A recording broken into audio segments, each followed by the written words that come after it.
Assalamualaikum warahmatullahi wabarakatuh.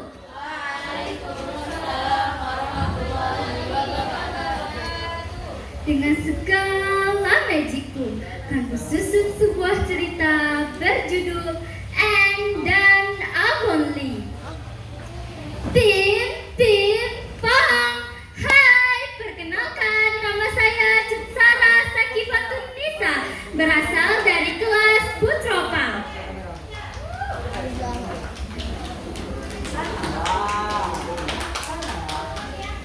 Pada sebuah desa yang bernama Avonlea, terdapat seorang adik dan kakak yang telah berlanjut usia.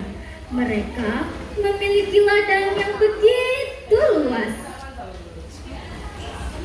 Mereka merawat ladang itu untuk mencukupi kebutuhan hidupnya. Namun, pada suatu hari, ladang tersebut dilanda kemiskinan.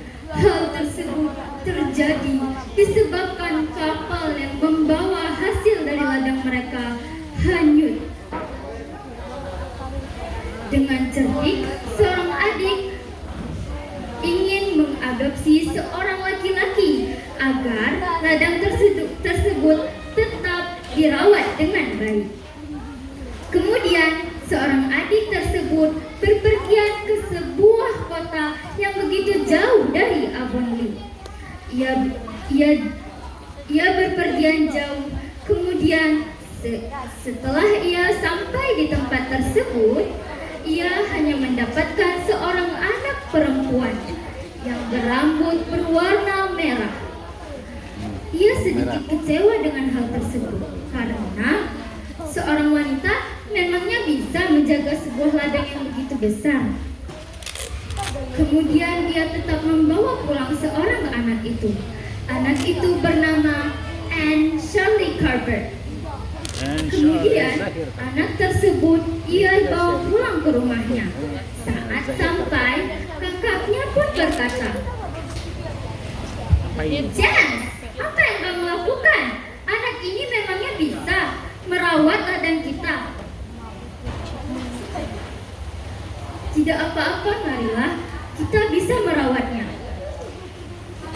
Kemudian anak itu dirawat begitu penuh kasih sayang. Kemudian hari begitu cepat berlalu. Tiba-tiba desa itu didatangi dua pemuda yang begitu asing dan tak dikenali keberadaannya.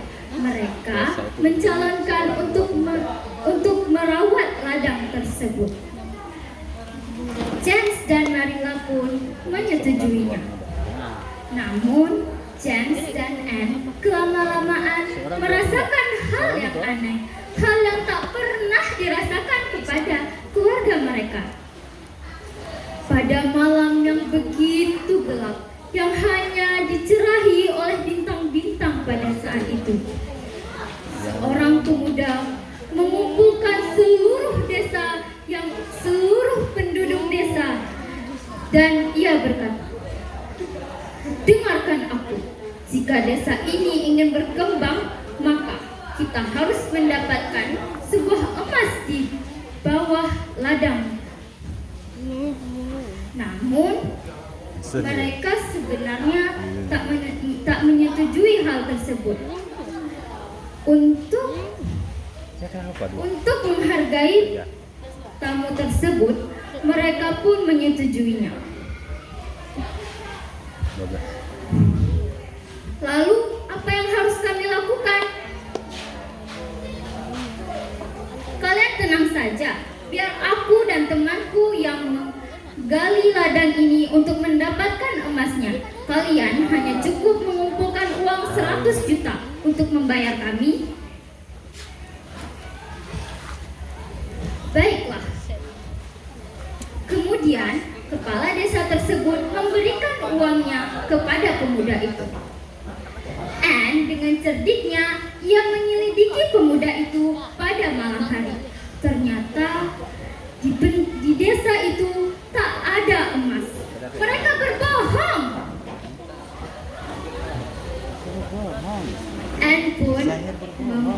berencana dengan sahabatnya. Sahabatnya bernama Dayana. Mereka membuat perangkap di samping ladang yang ada di desa itu. Kemudian pada pagi hari, Anne dan Dayana pun mengumpulkan penduduk desa itu untuk menangkap seorang pemuda asing itu. Kemudian saat mereka telah menghampiri pemuda itu, "Hei, apa yang kamu lakukan? Kamu adalah penduduk asing di sini. Jangan apa-apakan kota ini."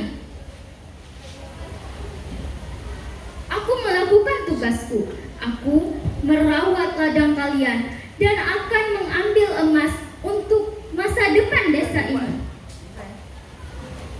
"Tunjukkan buktinya. Coba kamu lakukan di depan kami." Kemudian saat pemuda itu melangkah sedikit, ia masuk ke dalam perangkap yang dibuat oleh Dayana dan Anne. "Kamu berbohong, tak ada emas di desa ini. Jangan hancurkan desa kami. Pergi dari sini, ini bukan tempatmu." Kemudian mereka pun mengusir pemuda tersebut. Begitulah perjuangan Anne untuk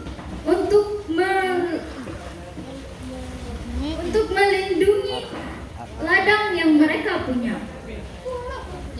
Ternyata seorang perempuan juga bisa menjaga tempat yang besar, walaupun mungkin badannya tak sebesar ladang itu. Namun dengan otak yang cerdik, ia dapat memikirkan apa yang harus ia lakukan. Dan pemuda itu pun diusir oleh penduduk di sana. Mereka pun hidup bahagia. Begitulah cerita perjuangan Anne di Avonlea.